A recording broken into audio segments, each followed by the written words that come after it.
Mike in Texas, Dr. M in Mumbai. Welcome to Dr. M's Vodcast. How are you, sir? I'm very good. Thank It's you very much. morning. Appreciate the opportunity. It's morning in Texas, and it's night as usual in Mumbai.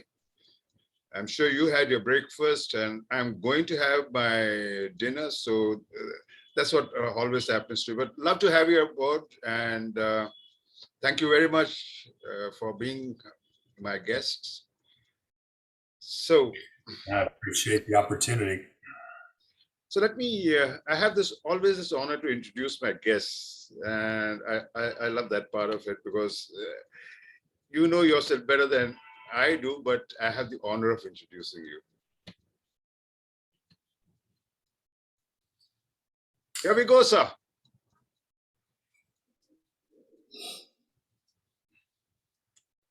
So, sir, this is the 15th episode of supporting and sustaining the continuous improvement process. This, as I informed you earlier, is irrespective of how you implement the continuous improvement, whether the Six Sigma route, the lean Toyota production system, theory of constraint. What my curiosity has been as a seeker is how do you support and sustain the continuous improvement movement that we have initiated in an organization. That's the basic theme. And then you would be talking to us about Cadence, right? Life in the fast track.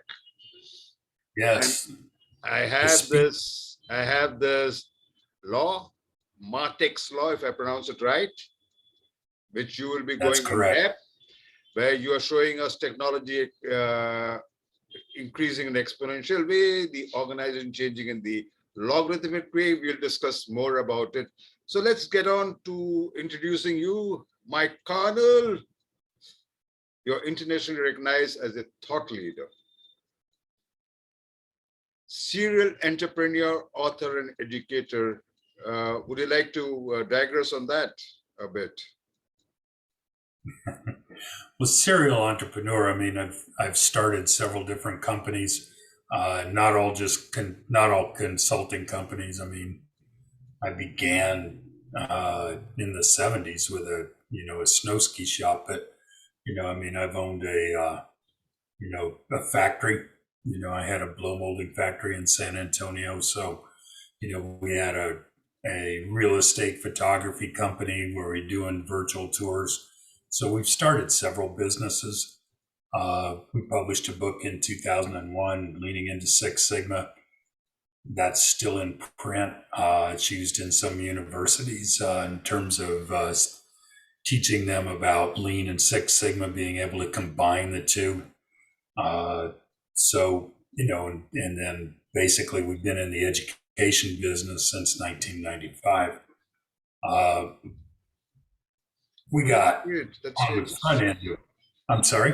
And I said, that's great. And you're a consultant in the area of continuous sustainable improvement. That really syncs with the theme that we are talking about of supporting and sustaining the continuous improvement process. So we are looking forward to that. And we're going to talk and you're going to define to us what cadence means. And we would also like you to tell us the subtitle that you have opted for, Life in the Fast Lane. So there you are. You're the founder and president and CEO of CS International LP, partner Block Swan Response, founder, president, and CEO of Six Sigma Applications, right? Have got that right, sir? Yes, sir, you do. And then you became, your career started way back in early 1980s with Motorola, famously known for the Six Sigma initiative, if I recall it well.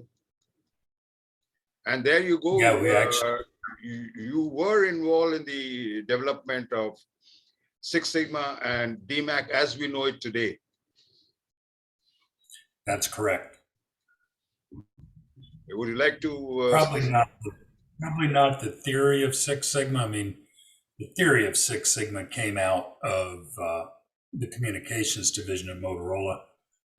Government electronics, we were probably more focused on a process, which at that time was just MAIC.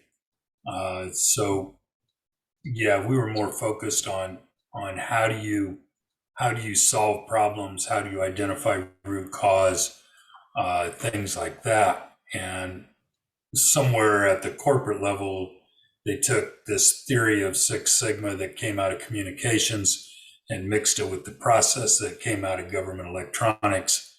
And when, of course, we did the General Electric deployment in 1996, they added the define phase to the MAIC, and it became DMAIC. So yeah, it's been kind of a long evolution, but yeah, my beginnings were at government electronics, and a lot of the people that were the early consultants with Allied Signal and General Electric, the deployments that laid the foundation, most of us came out of the government electronics division.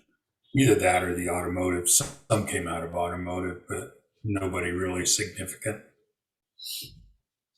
Well, that's so lovely. We're going to hear more of it as we go along. I got to get this pronunciation right. At the Lonmin Platinum, South Africa was twice awarded 2006, 2007 by WCBF. Could you expand that for me, sir? WCBF, the best achievement. That was it. Yeah, WCBF was an organization out of the UK. I think it's actually still around today. But we had started a deployment. We started doing mining companies in 2003. And I'll be honest with you, I just really enjoy working in mining. We got invited down into South Africa. I ended up working with Lonmin Platinum. It was a perfect situation for us. I mean, they were the third largest platinum mining company in the world. They were also the lowest cost mining company in the world, but their costs were going up. And as the CEO said, he goes, we are, the third largest. As the lowest cost, we've got a story to tell, but as the second lowest cost, we don't have a story anymore.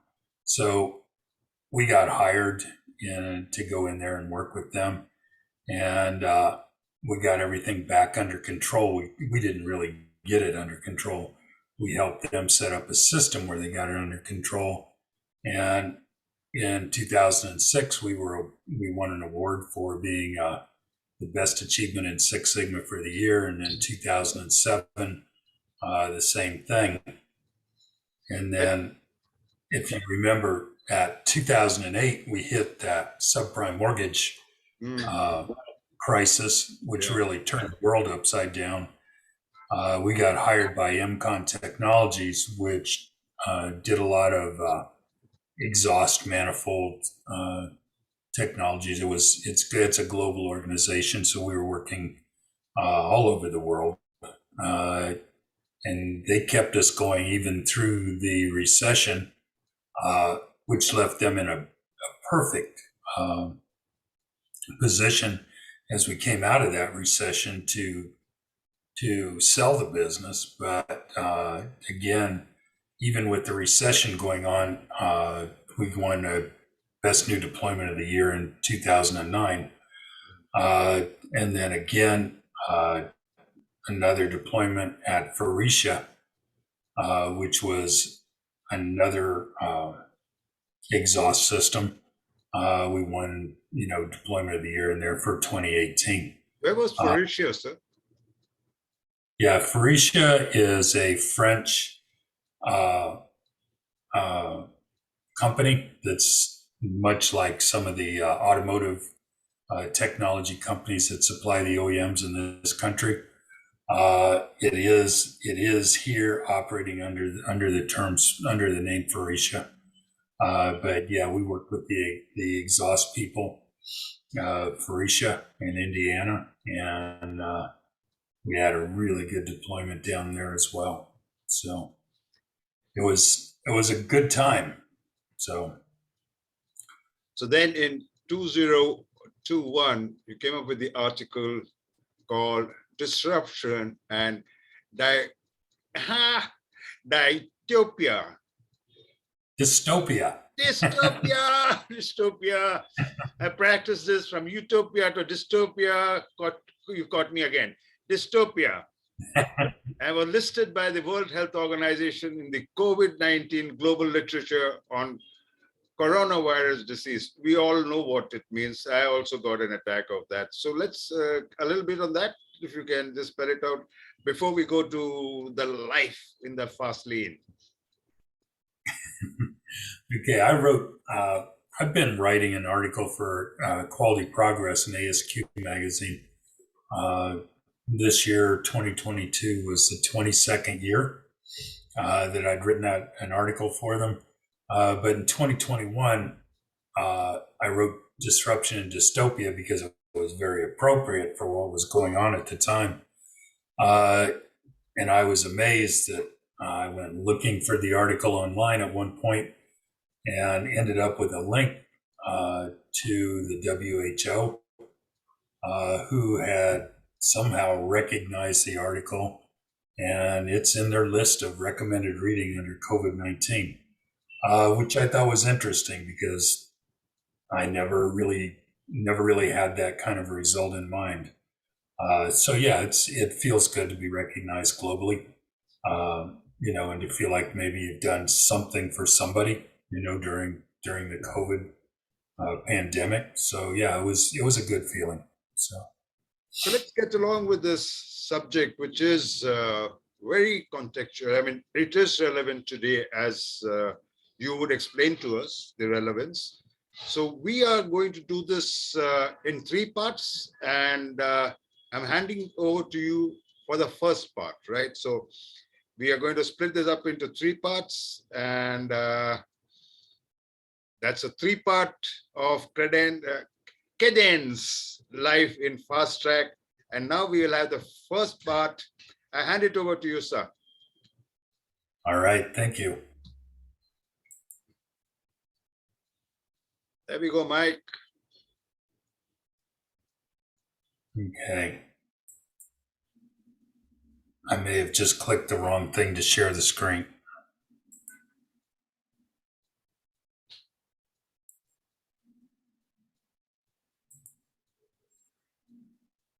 All right, here we go.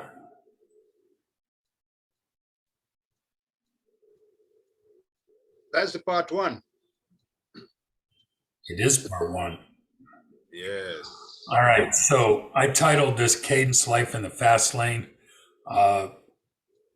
Not particularly because I'm talking about fast lane in terms of a high style of living, but cadence in terms of a beat, okay? And life in the fast lane, okay, we are very quickly moving into something that is a faster moving lifestyle, and it doesn't appear to be slowing down at all.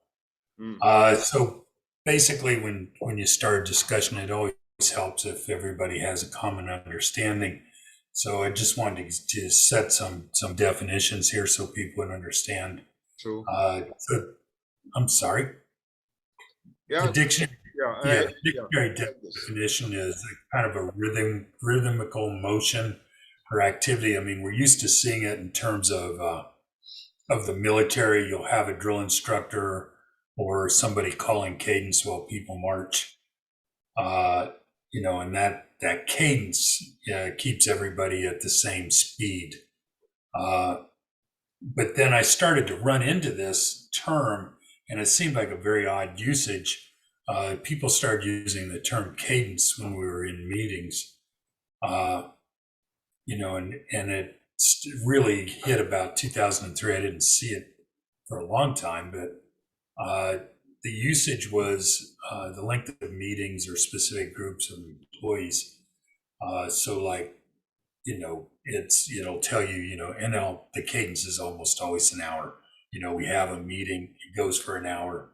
This is the scenario it goes through.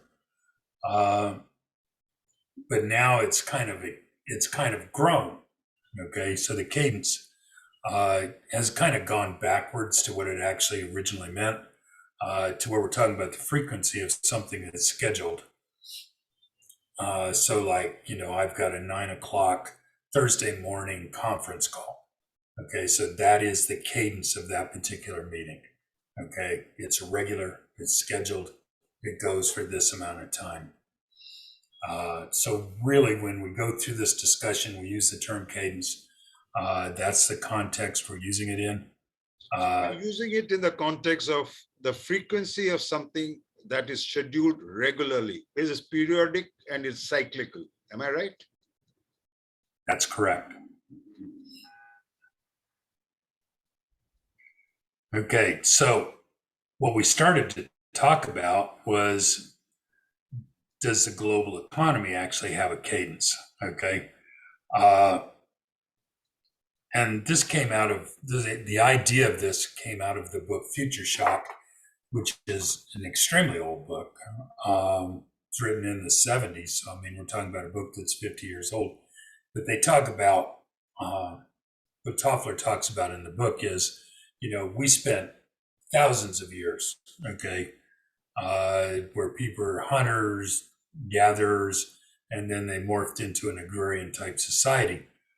And then suddenly in the 1700s, okay, we evolved from that society.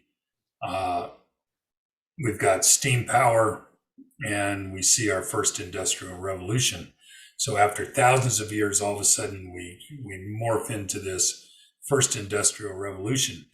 Then instead of spending thousands of years and having everybody settle into that first industrial revolution, it picks up speed. 100 years later, electric power shows up.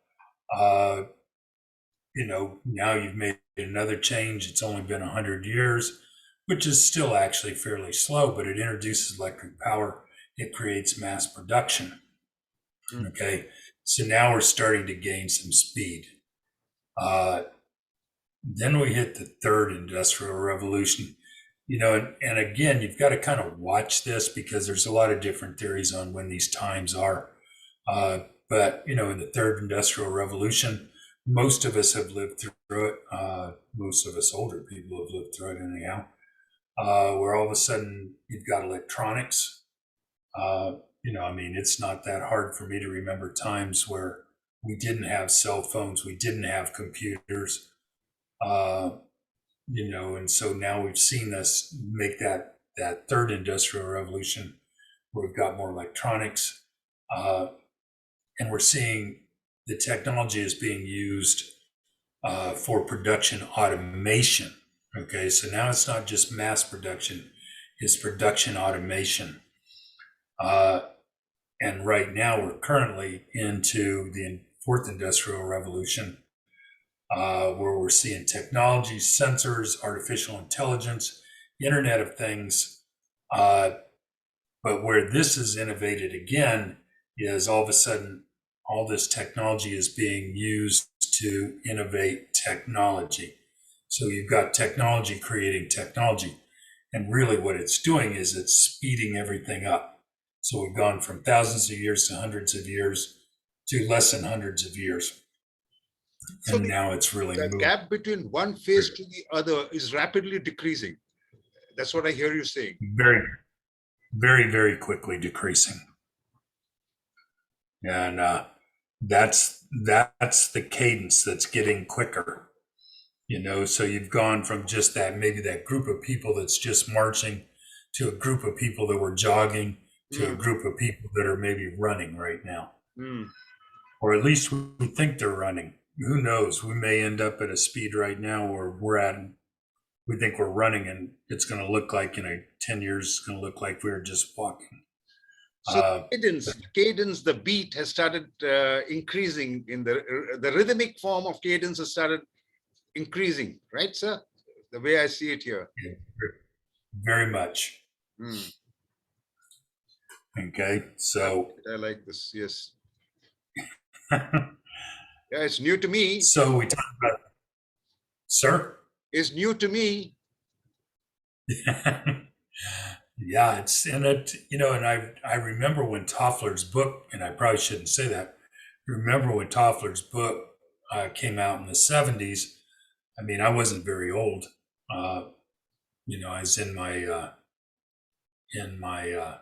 early 20s, but I remember the people around me, my parents, this idea of future shock was huge, and it really upset a lot of people. Uh, so again, basically it says, uh, things are getting faster. But we had another thing that was going on at the same time. You've got this technology engine that's coming along, Mm, and then you start to develop a global economy. mm, Uh, Technology affects a global economy. mm. Okay, so we've had a global economy since about 1800s when they first started putting in the gold standard, or at least that's one of the predominant theories. Uh, and you had mass trade, chartered trading companies, but you didn't really get the convergence uh, of prices and global competition because you couldn't communicate that well. Okay. But now that we've seen this, we've got the tech, like we said, we've got this technology increasing in speed. Mm. And when we get into this fourth industrial revolution, Mm. we've got a true global economy because, I mean, we can communicate. I mean, right now, this is a perfect example. You're sitting in Mumbai. I'm sitting in New Braunfels, Texas. We're 11 and a half hours difference in time. Ooh, And we can be on a screen together, talking as if we're sitting inside the same room. that, So when you get the convergence of that ability to communicate with the technology, now you've got the economy and the industrial revolution together, and so now you're really seeing a difference in the speed.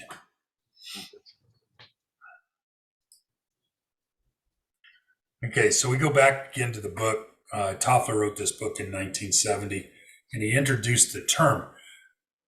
But part of what's important about what he wrote is he introduced the idea that we've got this increasing rate of speed, but he also talked about it in terms of what it does to people.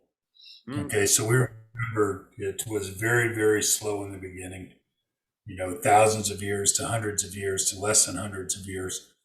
Uh, but as it gets faster and faster and faster, there's not that time period for people to kind of hit this quiescence stage and get used to whatever the change was. Okay, and so it imparts physical and psychological stress. yes. Uh, and you watch it. It's a real thing. Mm, Uh, when you get people stressed out because you're changing too many things way too fast, mm, they do something as simple as they stop coming to work. They call in sick, uh, because you've created a problem for them and they don't want to deal with it. Uh, and it's kind of it's not really a devious resistance to change. It's a natural resistance to change. It's built into our brains. mm, Uh, and then the other thing that Toffler pointed out in his book was uh, as this speeds up, people are going to shift mm, from going to work at an office or a factory and going back to the home, mm. which was kind of a very delayed thing that we saw, but in the last 2 years, Yeah. it's gotten to be huge. It's a huge issue right now. So again, we're starting. His predictions are coming true, and we're seeing this increasing rate of change, and we're starting to experience the ramifications of the speed that we're moving at. So we start talking about life in the fast lane. This is what life in the fast lane is. It's got to be living in ambiguity, actually, is really what it is. You've got to get, and it's, you see all the little memes nowadays, that, you know, only progress comes from not being inside your comfort zone.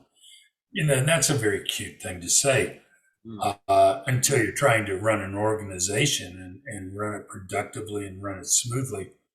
The last thing you want, I mean, of course, people have to move out of their comfort zone to progress, but it's the speed that you move them out. Okay. You can go too fast. And I mean, when you go too fast, you're creating problems for yourself. You're creating the issue where you can be less successful, because you're trying to be too successful. That may not even make sense. But you've got to pay attention to the people in your organization. You cannot, by no means can you just ignore what's going on with the people that make up your organization. Because they can turn your organization completely upside down, regardless of whatever technology you have or what you're doing. Okay.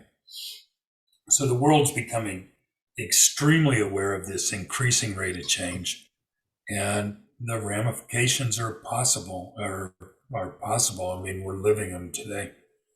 So, Mike, what I hear you saying, as a reflection of what you have said, is the rate of change in which the technology is moving and where the organization is moving to keep up that rate.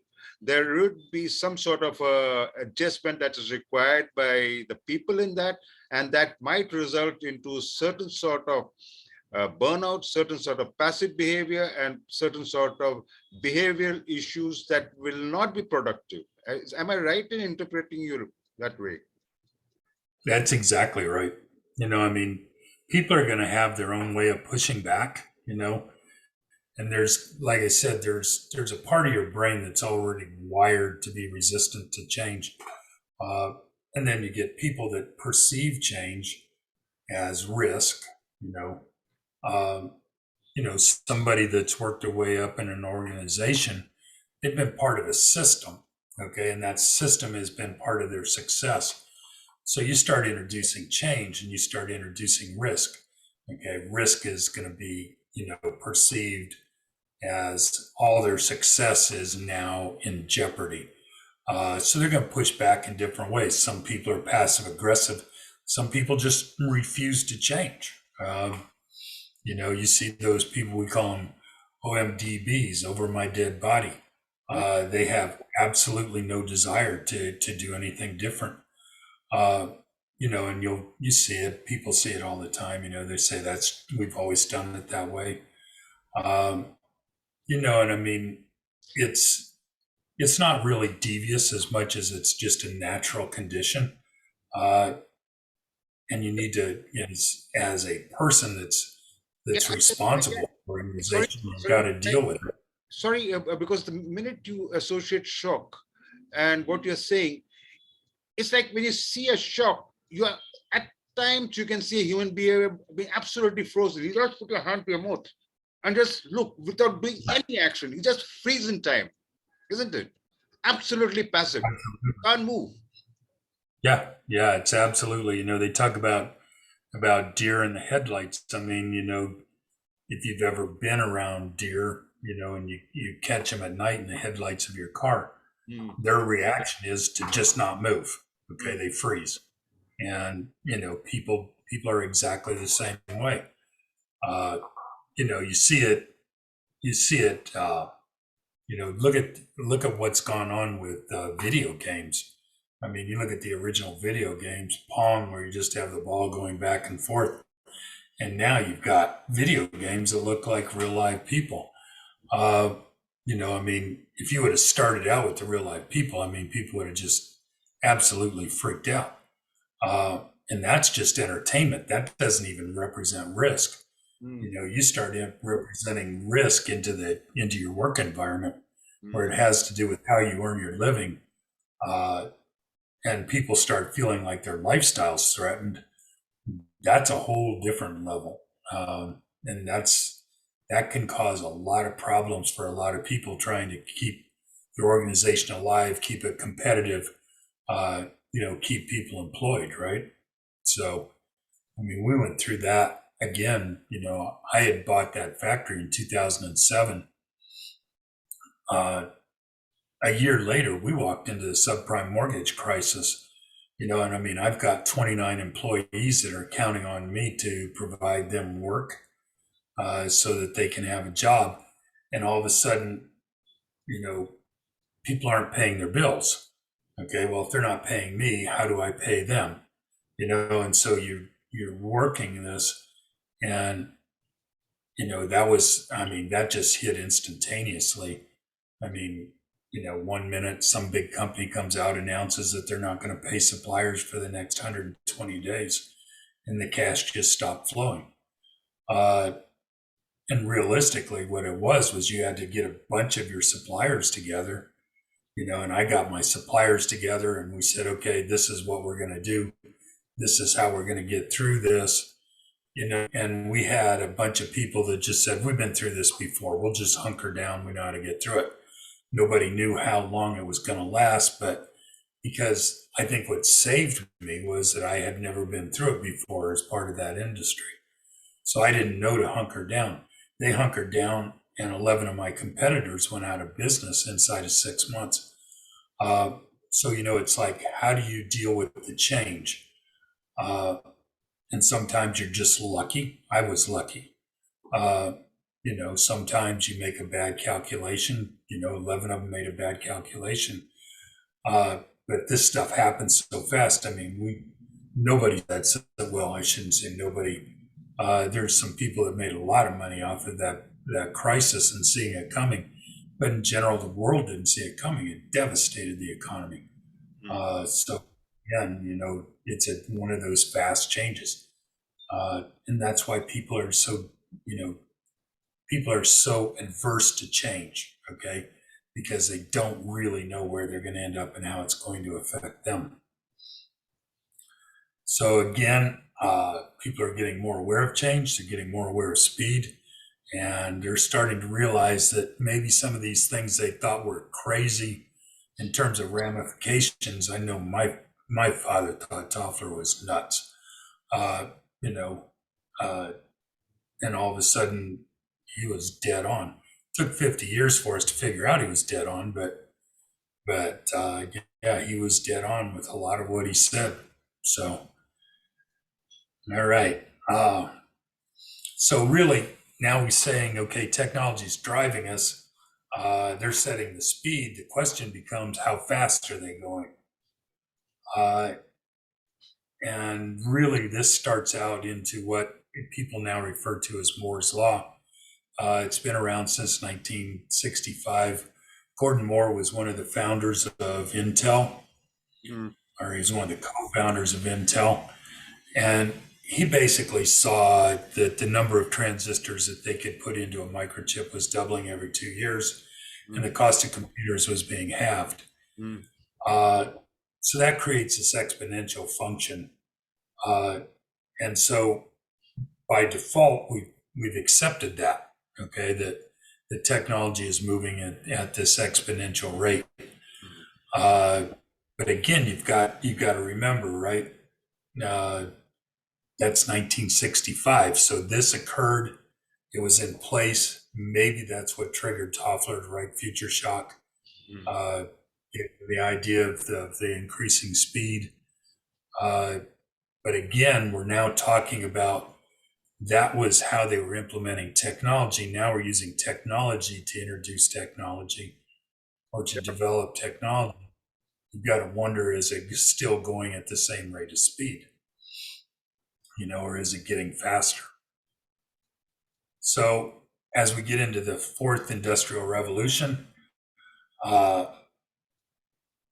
we've got more than production. We also innovate technology with the technology, and that's having a global impact. I mean, we're seeing it's coming out of everywhere. You're sitting in India, right? There's tons of technology being developed as we speak. I mean, software is just going crazy out of there.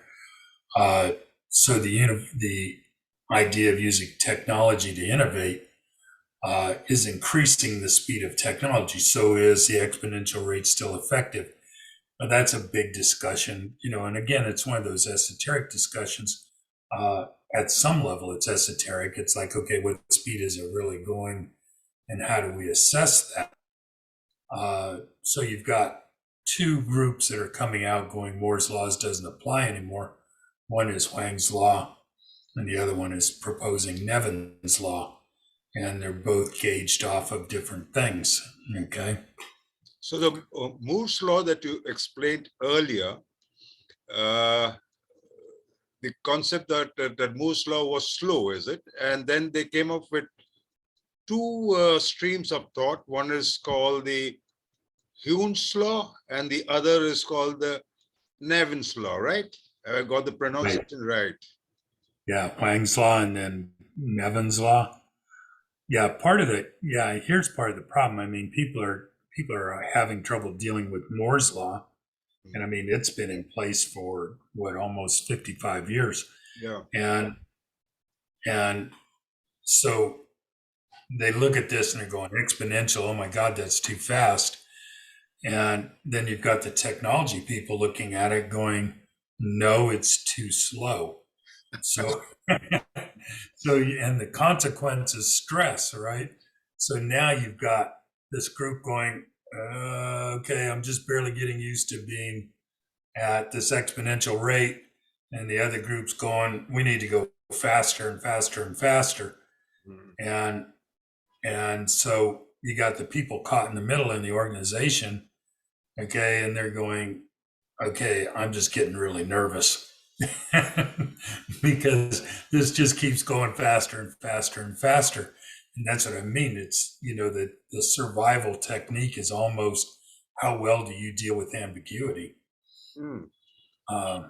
Because you have no idea that the way your business ran yesterday is the way it's going to run today. I mean, when I started in blow molding, it was a very basic thing to make a very basic product. And then they decided they needed to make blow molded gas tanks. And instead of just blowing one layer of plastic, you were blowing 7 layers of plastic all at the same time. And that technology came about so quick.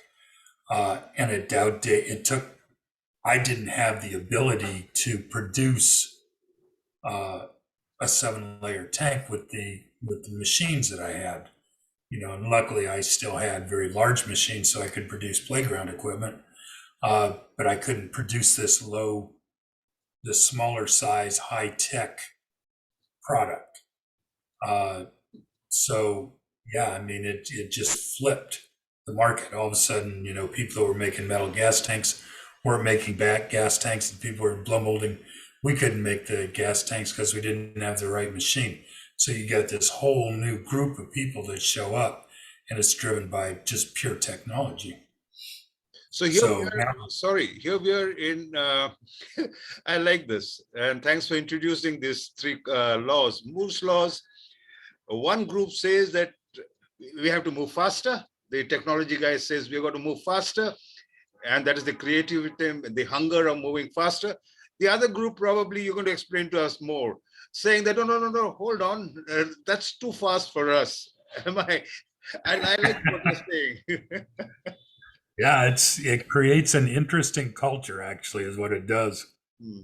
If we go back to Huang's law, again, it's a synergy, okay, between hardware and software. Okay, so, and it's based off the performance of GPUs that says they're more than double every 2 years. You've got a group that's pushing Nevin's law, which there's no two ways about this one. You've got all this technology around quantum computing, but that's the scary one. You're talking about with quantum computers, you're talking about doubling the exponential rate. And that's unbelievable in terms of speed. I need to Sorry, Mike, I need to dwell on the first law. Hans' law says, I'm going to just read it out. Synergy between hardware, software, artificial makes new law possible. That part of it. The performance of GPUs. What GPUs would stand for what? It's a graphics kind of thing, and it's we see it constantly, right? I mean, we talked a little bit about the use of graphics, in terms of the games and stuff like that. Yeah, But yeah, yeah, yeah. you Okay. know, so I mean, you've got that, which keeps that ball rolling. Uh, I'm not sure that that's really driving a lot, but I mean, that's just a personal opinion, and I'm really not an authority on it. But Nevin's law, I mean, quantum computers, there's no question about that. Improving When you, doubly I mean, exponential rate. Doubly exponential rate compared to what Moore's predicted. right. Okay. Yeah. So, I mean, instead of just going up very quickly, Hmm. you're almost going straight up now, right? I mean, you're doubling the exponential rate. I mean, that curve is extremely steep. Uh, and then the other thing with quantum computers, uh, you can deal with more and more data, larger and larger data sets. So, the power that it puts in your hands and using that power to create more and more innovation, uh, you know, it keeps feeding itself. It's like that perpetual motion machine, right? I mean, it just keeps going and going and going and going and going. And there's really no way to throttle it back because you can't say, okay, we're going too fast. Everybody needs to just stop innovating. Uh, it just doesn't work. I mean, how do you've got people that is their drive. You look at a Steve Jobs, uh, I mean, he was very creative, very innovative.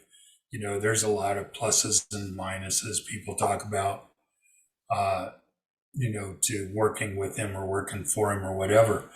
Uh, but he talked about changing the world, and he did. He and Wozniak came out with the computer, and they introduced the computer, and they really they made it friendly. Uh, the whole idea behind the Macintosh saying hello. It goes. It's not looking scary. It's kind of got a goofy smile, so it has to say hello. Uh, because they were making it friendly. Okay, they're pulling the market in. You know, uh, so yeah, I mean, the computing side of it, making it friendly, making it acceptable for people. Uh, you know, people. I mean, virtually, I don't know, probably what 80 to 90% of the homes in the United States have a computer in them. Maybe not internet access, but they do have a computer. Uh, Kids nowadays, I mean, they can sit down with a phone, they can sit down with a computer, Honestly, it and does. all this. Yeah, tell you, I can tell you, and it is global, but in India, all the education during the pandemic time was done virtually in every home. Okay. Even in the smallest village, they had access and they could access for learning. That's the positive side of it during pandemic. Yeah, and it's kind of that's kind of an interesting thing all by itself, right? Because whenever you're in business like you and I are with consulting, and you start coming in, you start talking about maybe doing a training class.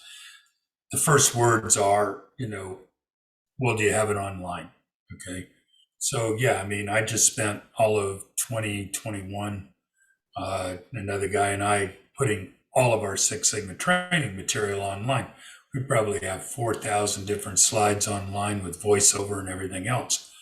Okay. But then you get the other side that say, okay, we trained all our kids for the last 2 years by having them do online training, but we've done huge amount of mental damage to them because they're missing the interaction.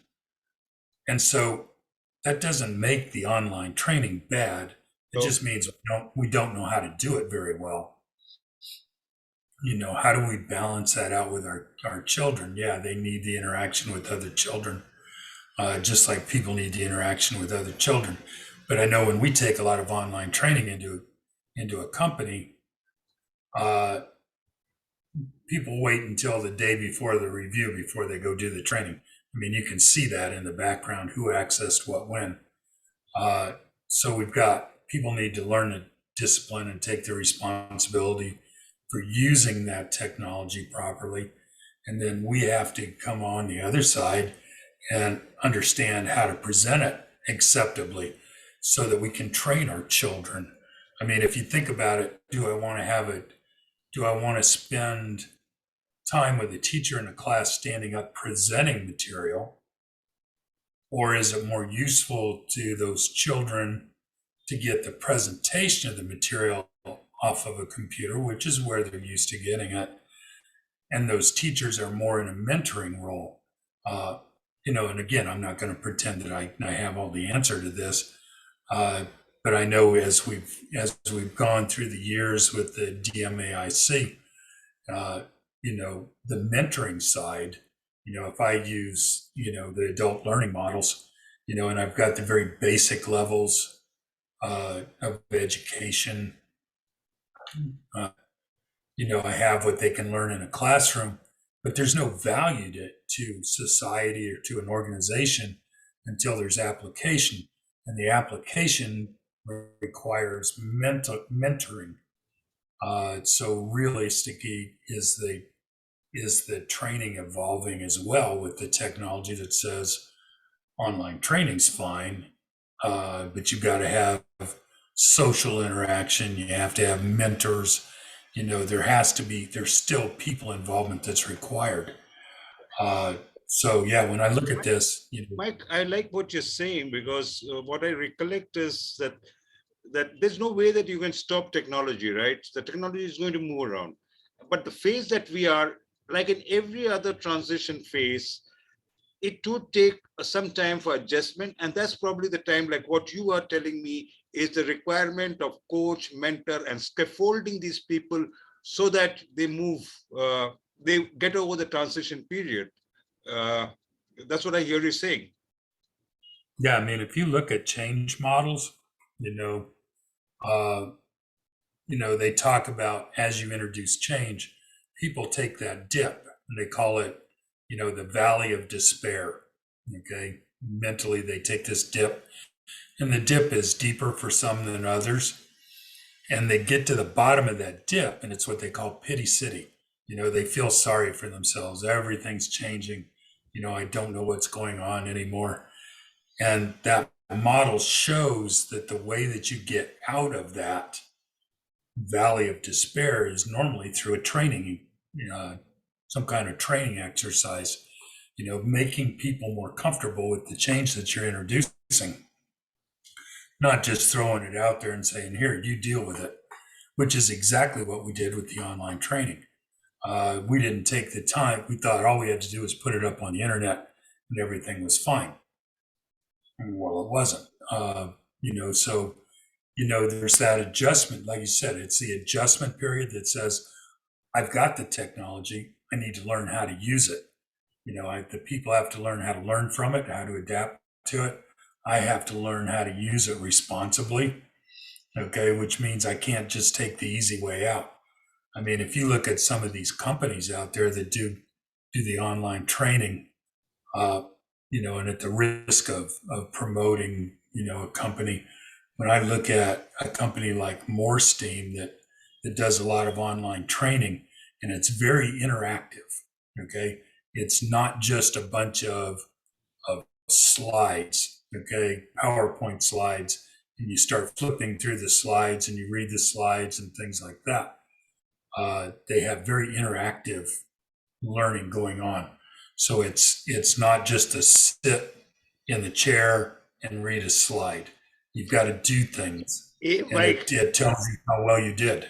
Mike, irrespective of my age, which I'm not going to disclose, I am a good student, aren't I? That I'm not allowing you to move further unless I understand it. And we have become very interactive, that I have not allowed you to move a slide further.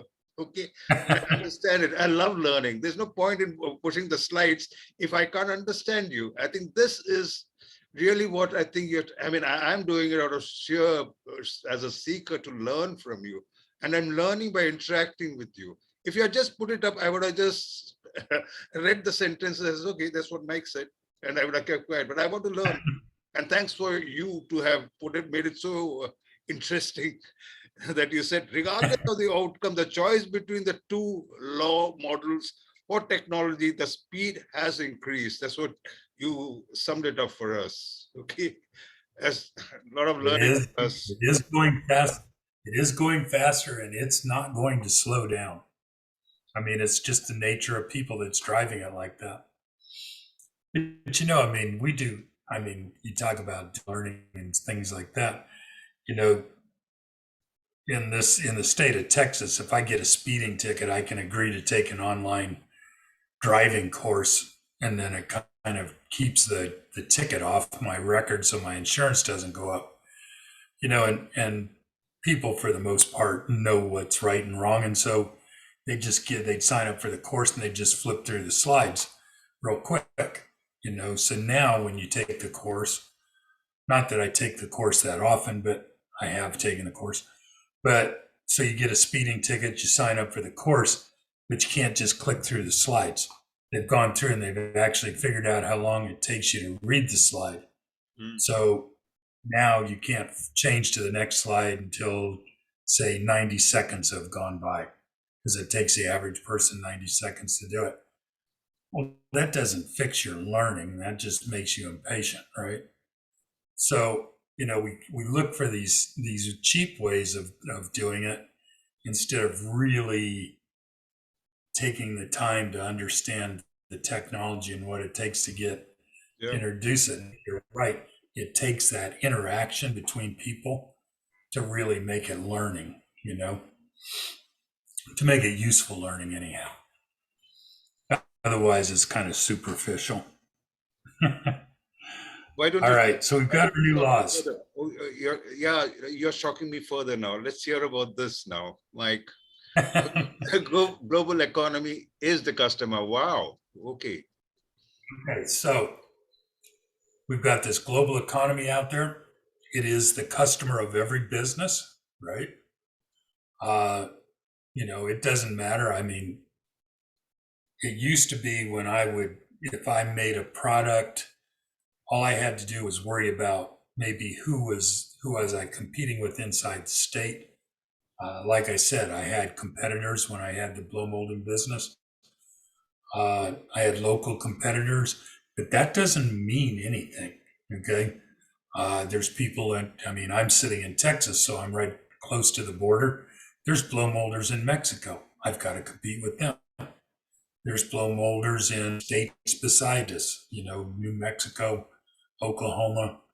It tends to stay in a lot of the areas, very close to where the plastic's available. But, it's not, I'm the only blow molder, around San Antonio and Austin, Texas. Okay, so it's a global economy. You can go anywhere. You can shop on the internet. Okay, everybody does. So this technology has become what they used to call the unmoved mover, the St. Thomas Aquinas theory, right? So you've got this technology. It's the unmoved mover. It's moving at a pace. There's no place where we can go flip a switch and turn it off for a year so everybody catches up. There's no place where we can go turn this big knob, so that everything slows down because it's going too fast. It's going at its own speed. It's the technology's incrementing up. The economy is buying into the technology. And so the pace just keeps going faster and faster and faster and faster. It's an independent variable. There's nothing you can do about it. It's going to go at its own speed. Okay, so it's basically become, if you go back to just the basic concepts of lean, Yep. your tack time is being set. By the When you, technology, you said. Ooh, true. yeah, I mean, if I'm a supplier to Toyota, I know what my tack time is. I know how often I have to produce, and I can see that. And I have to run my organization, my factory at that speed because it's a requirement. I have to keep up with what their demand is. Okay. So, I mean, I'm looking at tack time, and realistically, technology is setting our tack time. Okay, it's going to move at that speed. The economy is going to move at that speed. So that leaves us with the problem. Now the organizations have to move at that speed. No. And we already know that causes a problem, right? So I look at that, and so went the wrong direction. No, that's fine. Yep. Okay. So now we've got our tack time is an exponential rate, very likely faster. So the current players in the global economy have to maintain that exponential rate. So they've got to try and get their organization to move at that same speed. Okay, so we go look at that and say, okay, can I move my organization at that speed? Okay, are my people capable of absorbing that kind of change? And I mean, coming out of Motorola, we were in the government electronics end of it when I first got in there, and government electronics doesn't move very quick.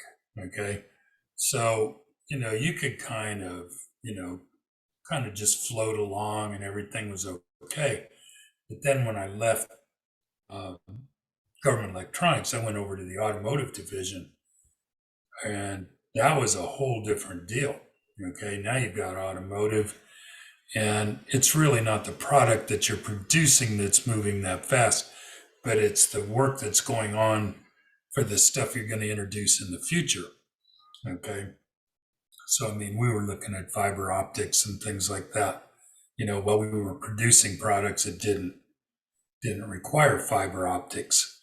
And I mean, so you start to watch that develop and things like that. And then eventually I ended up, not right away, but I ended up at Compact Computer, where from cradle to grave on a product was 18 months. Okay. Where I'd been in automotive and you might have 3 to 5 years to develop a product. So, you had to maintain that piece. So different industries, different technologies have different paces. So the electronics industry, the computer industry, the IT industry is moving very quickly, but there's pieces of it that don't move very quickly. But you've got to pay attention to what pace your piece is moving at. Because if you're not maintaining the speed, you're just not going to be a player, right? I mean, it's like if I can't go. Mike, I'm sorry. Now you're really shocking me in the sense, here's what I hear you saying. The cadence of the technology on which we have no control on has already taken over our business. Now it's up for us to keep up the pace. Am I right? That's it. We have to keep up. And and we'll get into it here in a minute. There's a consequence to not keeping up. To the cadence. To the cadence. If you can't keep the cadence, it's like, okay, let's say I go out and I get Toyota as a supplier, right? Very disciplined factories, their tack time is real. And so when they tell you what it is, you need to keep up with that because it affects their ability to produce. But if I show up as a supplier and I get them as a customer, and then I can't keep up with their tack time, with their cadence, all of a sudden I'm not going to be a supplier very long, right? Nope. They're going to come in, they're going to try and help me, they're going to work with me, they're going to try and get me up to speed because that's just the culture. But if I don't do it, they're not going to sacrifice their company to keep me alive. I mean, it's my job to keep them going, right? They're the engine on the train.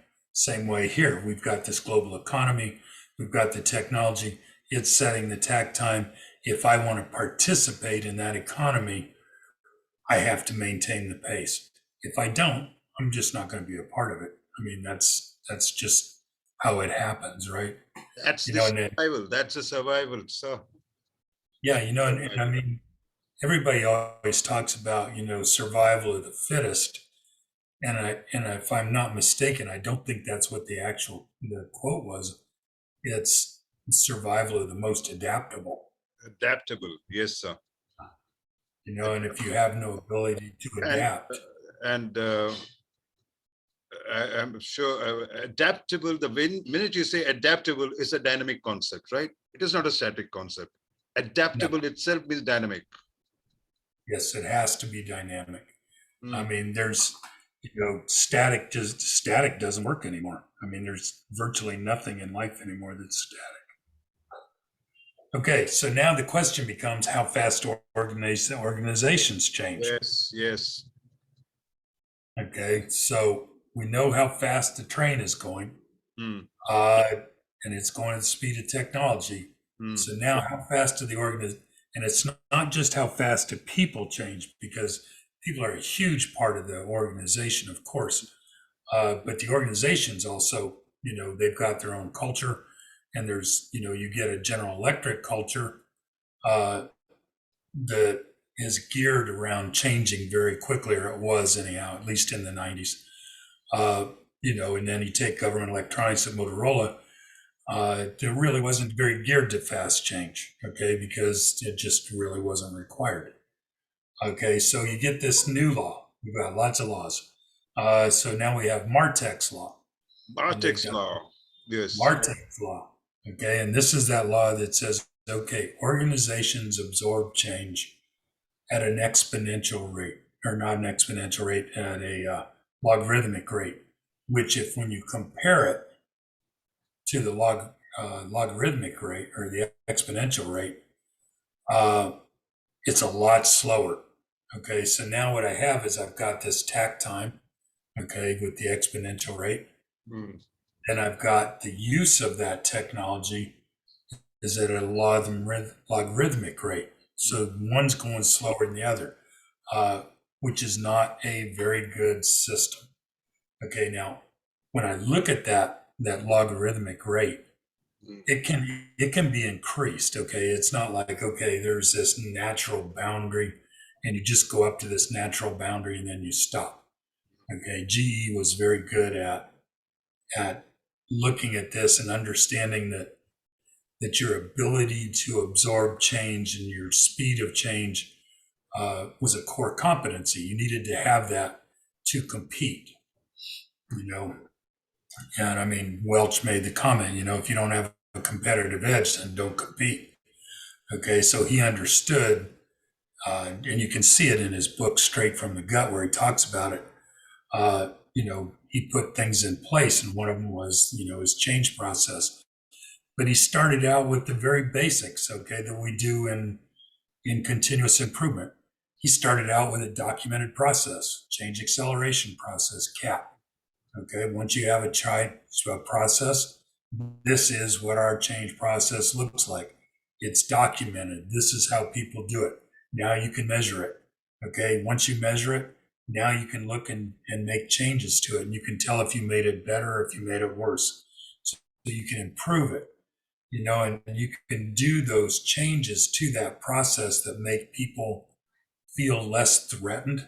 Okay, maybe they're going through a different change, but they're going through the same process. So people are less resistant to change. Okay, as you turn it into a process, you internalize it. Yeah, because I'm sorry, because you have already have this documented process which people can understand, and then the resistance falls down. Once they understand, the resistance falls down. I think the resistance come when once it is an unknown thing. If I'm right. Once they understand it, I think the resistance falls down, right? I think so, yeah. I mean, in the business you and I are in, we consult, right? Yeah. And I mean, nobody hires us to come in and consult with them. And when we get done with what they paid us to do, they don't want the organization to be the same as it was when we got there, right? I mean, if that's what they want, they don't hire us. Okay, so part of probably one of the most important pieces of our business is to be able to create change. And realistically, we're supposed to create sustainable change. Yes. And if you look at that, it's probably the most difficult part of what we do. Yes. And, because everybody wants to focus on tools, Yes. because tools are easy. So. Tools, you go left foot, right foot, left foot, right foot. It's like learning to ballroom dance. Okay. But you get into sustainable change. Okay. You need that process. Okay. Because you've got to, and we don't see it very often. I mean, I hate to keep throwing out GE as an example, but they were a very good example of being able to absorb that change. Okay, because they did it just the way they did every other change. Documented process, measure it, make a change, improve it, measure it again, see if it got better. And it became part of building that core competency, and it became part of their competitive advantage. You don't see, I don't know about you, but I don't see many companies that actually, when you walk in and we're hired to do something, it's just like, well, go do it, and there's no process to do it with. You've got to figure out how you're going to implement change on each and every project that you do. And I mean, of course, that's not going to make any sense to anybody. It's going to feel like a brand new risk every time you go down that road. All right. So now we know people are doing change slow. So now we put the two of these together. Okay. Yes. We're combining them. Yes. So now we have the logarithmic change on top on the blue line. And I'm assuming that's blue. Okay. And then we've got the people change on the brown line, Martek's law. And you see there's a gap between the two. And if you've got one going faster and one going slower, the gap just keeps getting bigger. Okay. Yeah. I like this. And I think you're going to tell us more about in the part 2. But if I look at it and if I put my finger like this, like the way it looks like, there's a small variation here. As the time goes on, the deviation increases, the gap increases, the way I see it from there. Oh, absolutely. Yeah. There is a small deviation here, and as we go, the gap increases here. And the way, I mean, I just show it, that's the reflective part of me, because you're such a good teacher and I'm not a bad student. I think you're being very modest. I'm flattering myself to be a very good student. Don't forget that part of it. You are a good student, obviously. I mean, you got a PhD, right? That says no, you're very good at learning. I have another different version. Incidentally, before we end this, let me say PhD stands for permanent head damage. And when before you end this, you're going to tell us about something else. I will talk later. Okay. So what I see you saying over here, I'm going to, as a student, and please correct me if I'm wrong, the technology changes are exponential. As you said, the exponential has become doubly exponential, and the organizer changes logarithmic. And as you go along in time, the question becomes technology management is deciding the changes, deciding which changes are adopted.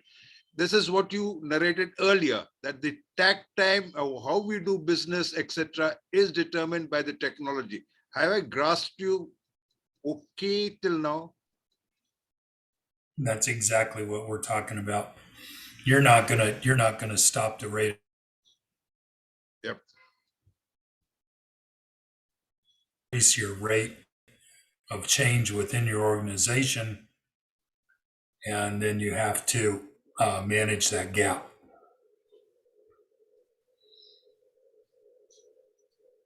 Yeah. All right. Yep. Okay. So that's our first segment. I appreciate your I time. love this. And okay, in brief, can you tell her what are we going to discuss in the second part? Just in brief, so that I get ready to understand the second part. What are we going to discuss in the second part? Okay, so in the first part, really, we just kind of set the stage. Okay, Yeah. we said, okay, here's why everything's going as fast, and guess what? It's not going to slow down.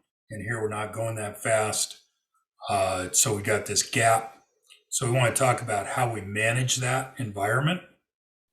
Okay, there's some other factors that also affect it.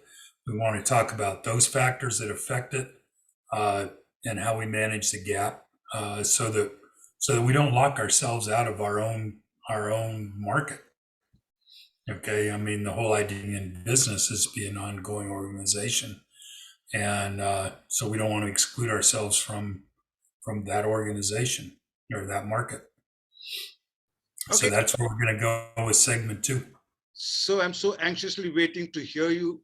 Curiosity, because don't tell me what you're going to say. So I'll wait for you to tell me when we start a second part, and I'm curious about it. Thank you very much.